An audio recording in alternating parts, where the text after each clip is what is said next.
Tangled in Tuscany. Chapter 1. Crashing in Florence.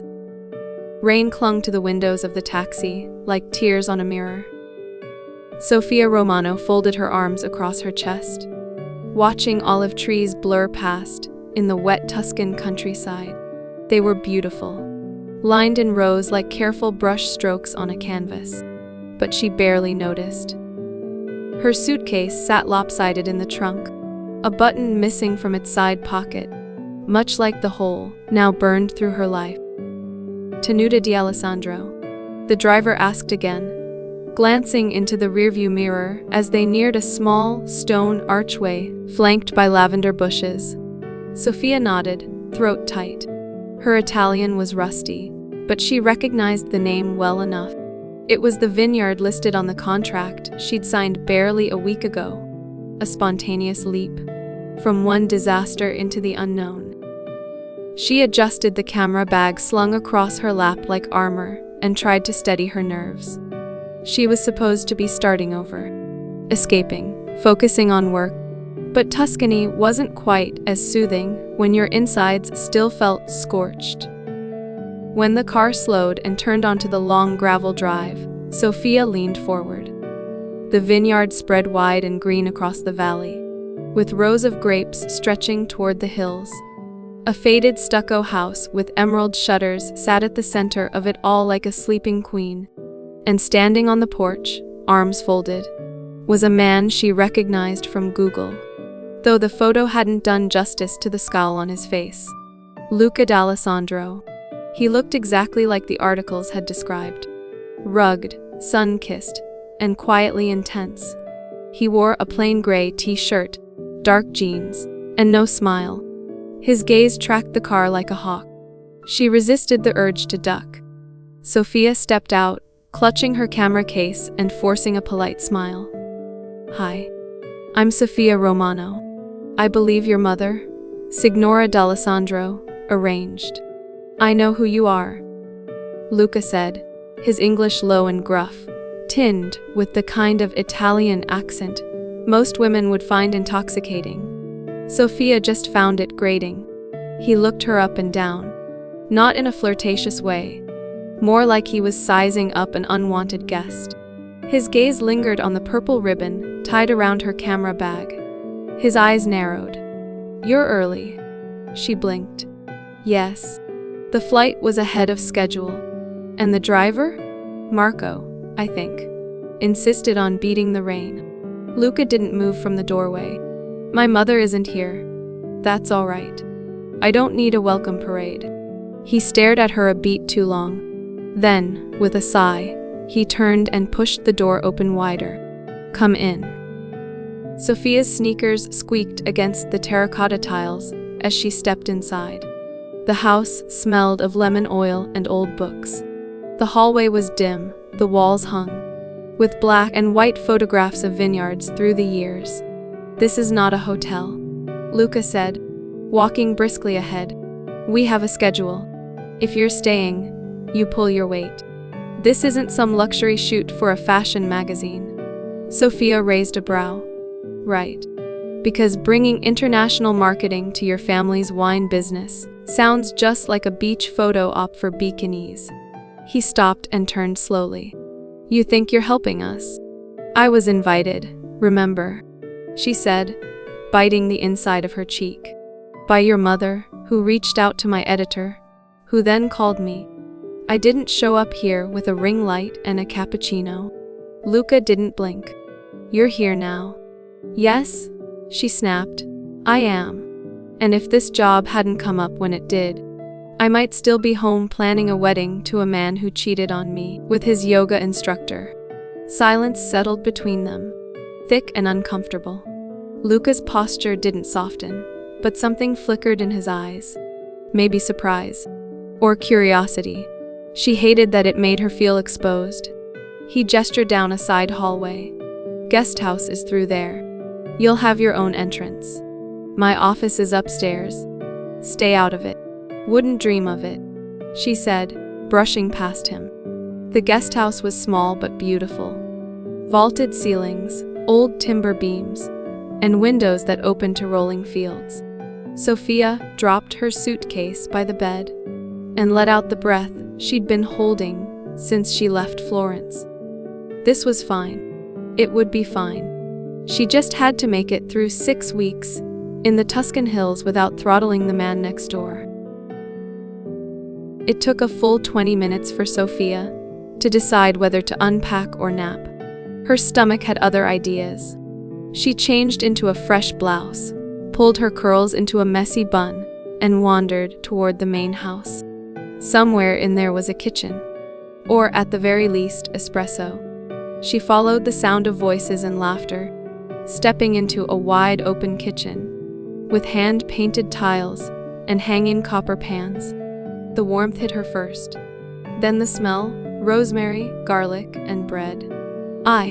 You must be the American." A silver-haired woman bustled forward with arms open wide. "Sophia, yes. I'm Alessia D'Alessandro, Luca's mother." "Oh, you're beautiful. Come in. You're just in time for lunch." The contrast was whiplash. Where Luca was all stone and stillness, Alessia was air and energy. Sophia couldn't help but smile. "I hope I'm not interrupting." "Of course not. You need to eat. Sit. Luca, move." Sophia turned to see him leaning against the far counter, a towel slung over his shoulder. He looked like he belonged in a painting, or possibly an interrogation room. "We weren't expecting her until this evening," he said, voice dry. "Well, she's here now. And she looks half-starved," Alessia declared, placing a heaping plate of pasta in front of her. "Eat. Then we'll talk about work." "Grazy," Sophia said, sliding into the seat. Luca sat across from her, arms crossed. "So," Alessia said between spoonfuls, "you will photograph the harvest, the workers, the food, and Luca, yes?" Sophia choked slightly on her pasta. "Sorry. Luca." Luca gave his mother a sharp look. "No. Oh, hush. You are the face of the vineyard, whether you like it or not. I run the business, not play model for a brochure. You could be on the cover of Vino Omini," Alessia said with a grin. Strong jaw, tragic eyes. Sophia snorted before she could stop herself. "She's not wrong." Luca's eyes cut to hers. "I'm not here to be mocked." "Good," she said with a cool smile. "I'd hate to think you were here for charm." Sophia took another bite of the rosemary-laced pasta, her smirk lingering as Luca stood up and left the kitchen without a word. "Did I offend him?" she asked, watching him vanish through the stone archway. Alessia waved her off with a flick of her napkin. "You'll get used to that face. He's been wearing it since he was 13. It's just a front. An intimidating one," Sophia muttered. "Good. Keeps the tourists nervous and the workers focused." Alessia reached for the wine and poured 2 generous glasses. "But don't let him fool you. He has a good heart. It's just been buried under too much duty. And loss." Sophia's curiosity twitched. "Loss." Alessia hesitated for a beat. "Another time. He'll tell you when he's ready. Or not. He's stubborn like his father." Sophia looked down at her plate, unsure how to respond. She hadn't come here looking for backstories or emotional baggage. This was a job. A clean slate. A beautiful place with a difficult man and enough sunlight to burn away the debris of her old life. That was all. "You'll be starting tomorrow," Alessia continued, shifting the mood with a clap of her hands. "We have a small harvest crew this year. You'll meet them in the morning. But tonight, come with me. There's a town celebration in San Gimignano. Wine, dancing, terrible accordion music. It will do you good." "Oh, I don't want to intrude." Paffed. Alessia stood and began clearing dishes with a grace that defied her age. "You've traveled across the world. The least we can do is show you a little joy. Come. Wear something with a bit of flirt. These villagers love an American smile." Sophia laughed despite herself. "I'll see what I have." By sunset, the rain had given way to a soft lavender sky. Sophia stood outside the guest house, fumbling with a stubborn zipper on her jacket, when a flashlight beam hit her from the side. "Need help?" came a voice that was all gravel and caution. She turned to find Luca standing with a flashlight and a jacket slung over his shoulder. He wasn't smiling, but his tone lacked the earlier edge. "I'm good," she replied, yanking the zipper with finality. "But thanks." They began walking toward the car where Alessia waited, engine already running. The gravel crunched underfoot. Sophia felt the silence stretch too long. "I'm sorry if I overstepped earlier," she said, glancing at him. "Your mother has a way of making me feel like part of the family. I forgot I'm technically the outsider." He gave her a sidelong glance. "You're not an outsider. Just a variable." That sounds like something a math teacher says before handing back a failed test. Luca's lips twitched, the closest thing to a smile she'd seen from him yet. "We're used to doing things one way here. My mother, she wants to modernize. Bring in cameras, marketing. She thinks it's survival. I think it's selling our soul." Sophia tilted her head. "What if it's both?" He paused at the passenger door. "That's the problem." "I don't know." She didn't press further. Not yet. Instead, she slipped into the car beside Alessia, who immediately launched into a dramatic tale about a tourist who tried to crush grapes barefoot and fell into the barrel. As they drove toward the village, Sophia watched Luca in the rearview mirror. His jaw was set, his eyes scanning the road, but she could sense something thoughtful beneath the stillness. A man tethered to memory and duty. She wondered what it would take to untie that knot. San Gimignano was alive with color and music. The stone streets glowed under hanging lights strung between old buildings. Market stalls sold fresh focaccia and spun sugar, and children darted between benches with painted faces. Alessia disappeared into the crowd with the grace of a woman half her age, leaving Sophia momentarily alone under the bell tower. "You look lost," Luca said, appearing beside her with 2 paper cups of hot chestnuts. "I thought you didn't approve of the joy part of these trips." He handed her one of the cups. "I disapprove of a lot of things. Doesn't mean I won't show up for them." She took a bite of the warm, smoky chestnut and hummed softly in appreciation. "So this is what comfort tastes like." They wandered through the square, the noise softening behind them. Sophia spotted a small band playing by the church, a young couple swaying lazily to the tune. For a second, she missed holding someone's hand, missed what she thought she had. "You're thinking about someone?" Luca said, watching her. She glanced at him. "Is it that obvious?"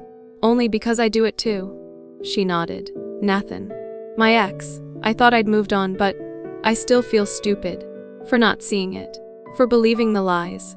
"He didn't lie well," Luca said bluntly. "You trusted easily." She turned toward him. "Is that an insult or a compliment?" He looked at her, really looked at her for the first time. "It's a weakness, but not one to be ashamed of." The music shifted to a softer tune, something old and slow. A few more couples joined the dancing.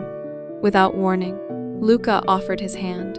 "You don't seem like the dancing type," she said. "I'm not. But I'm told that's what joy looks like." With only a heartbeat of hesitation, she placed her hand in his. His fingers were warm and calloused. They began to move, slowly and slightly out of sync at first, but settling into an easy rhythm. Sophia leaned into the moment. The breeze, the music, the weight of his hand on her back. She expected awkwardness or distance. What she didn't expect was how careful he was. How present. They didn't speak for the next minute. Just moved. When the song ended, he stepped back, releasing her hand gently. "Thank you," she whispered. Luca didn't reply, but his eyes lingered longer than they should have. That night, as Sophia lay in bed, the vineyard hushed around her. She thought of the way his thumb had brushed her wrist. So subtle she might have imagined it. But she hadn't. She reached for her camera, pulled it into bed with her like a lifeline, and reviewed the few snapshots she'd taken that evening. A cluster of lanterns. A little girl with cotton candy. Luca standing near the fountain, his silhouette carved in gold from the lights. She didn't know yet what he was hiding, or what would come between them. But something was already beginning to stir. And Tuscany, it seemed, was far more dangerous than she'd ever imagined.